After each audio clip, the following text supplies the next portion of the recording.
Perkenalkan, nama lengkap saya Maria Wurawuri Oktaviana Abuk dengan nomor NIM 1803030194 kelas D. Politik senjata nuklir. Meski telah berlalu lebih dari 7 dekade sejak penggunaan pertama dan satu-satunya dalam perang, senjata nuklir tetap menjadi pusat keamanan internasional di zaman modern dunia seperti sebelumnya. Ledakan hanya salah satu dari perkiraan 13,355 hulu ledak yang ada saat ini akan menyebabkan kehancuran yang tak terbayangkan kota modern besar manapun, dan bahkan pertukaran nuklir yang sangat terbatas pun dapat membahayakan permusuhan seluruh masyarakat.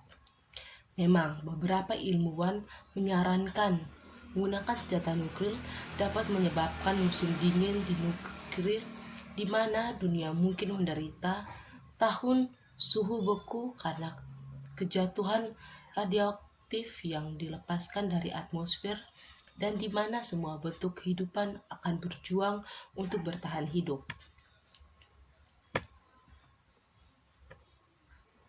Menunjukkan bahwa perang nuklir dapat menyebabkan masyarakat manusia kembali ke zona batu atau bahkan mengakhiri umat manusia sepenuhnya. Dalam kata-kata Joseph J. prospek perang nuklir sangat mengerikan. Itu membawa kita terhadap muka tidak hanya dengan kematian, tetapi dengan kehancuran beradab yang mungkin hidup kita bermakna. Itu bahkan mungkin menghancurkan spesialis kita.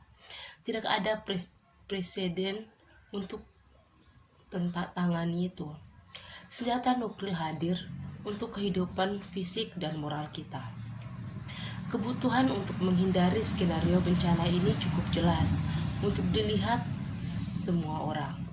Sedangkan ancaman perang nuklir misca terus sudut sejak tergelap hari-hari perang dingin 1945 sampai 1991. Potensi bencana penggunaan nuklir baik sengaja ataupun sengaja tetap ada.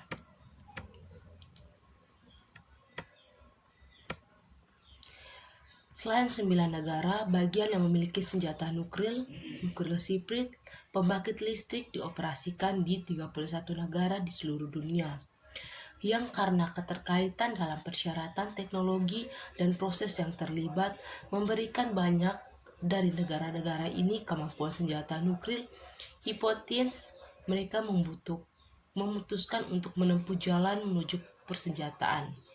Hak negara untuk membangunkan tenaga nuklir sipil merupakan bagian skandal dari perjanjian non-proliferasi dan bisa menjadi semakin penting untuk kebutuhan energi domestik di masa depan.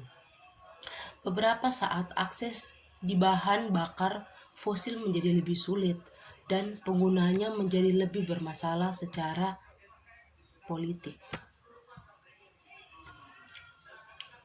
Tujuan utama dan fitur Digogasis. 1. Memberikan latar belakang sejarah dan konteks peran senjata nuklir dalam keamanan internasional. Yang kedua, memperlihatkan politik, ilmiah, teknologi, normatif, dan strategi aspek senjata nuklir.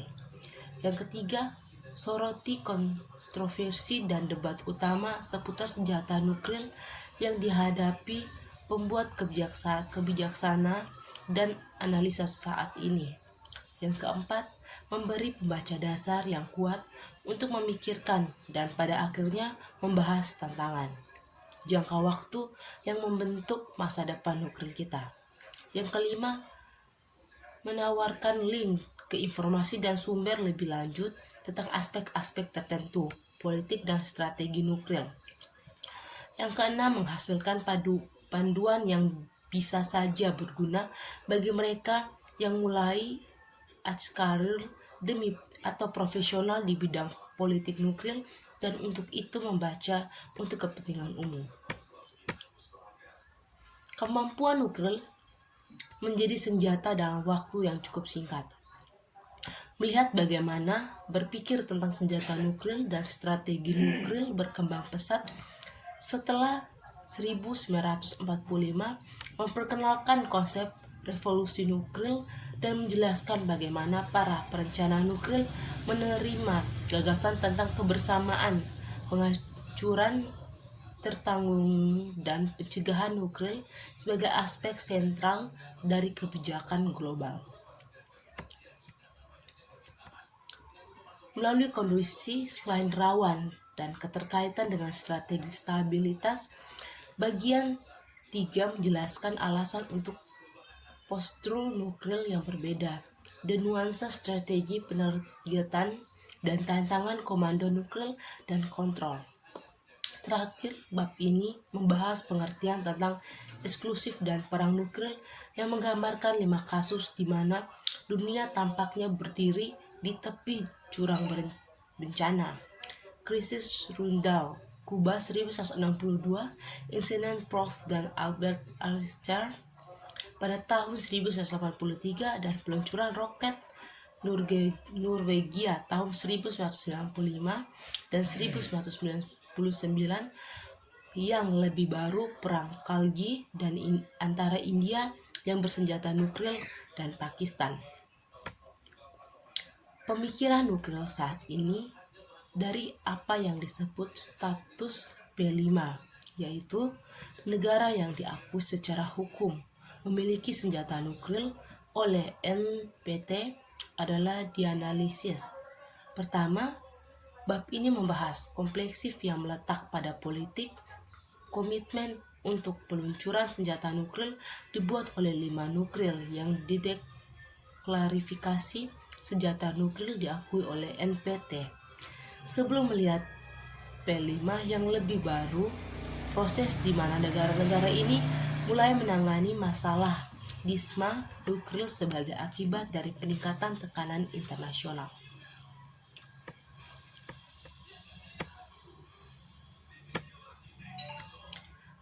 Sementara kebanyakan orang mungkin memiliki pemahaman umum tentang senjata nuklir arms bahwa mereka mampu menyebabkan kerusakan dan kehancuran yang sangat besar jika digunakan. Dan 2 itu dijatuhkan di Jepang pada tahun 1945. Mengapa mereka begitu kuat, penuh atau menang? Betapa kuatnya mereka, seringkali mereka kurang dipahami dengan baik. Demikian juga fakta bahwa perangkat nuklir jatuh dari Hiroshima dan Nagasaki adalah jenis senjata nuklir yang berbeda dan jumlahnya jauh lebih sedikit lebih kuat dari senjata yang digunakan oleh semua negara bersenjata nuklir saat ini. Memang sejak 1960-an mungkin sudah ada cukup banyak senjata nuklir yang digunakan untuk menghancurkan seluruh planet ini jika digunakan. Akibatnya, dan meskipun buku ini tidak dimaksud sebagai ilmu pengetahuan dan teknologi yang kompleksif, ada list sebelum kita dapat mulai memikirkan banyak politik, militer, aspek normatif, dan strategi senjata nuklir berguna untuk menjadi lebih baik. Sekian materi dari saya. Jika ada kesalahan, saya ucapkan permintaan maaf.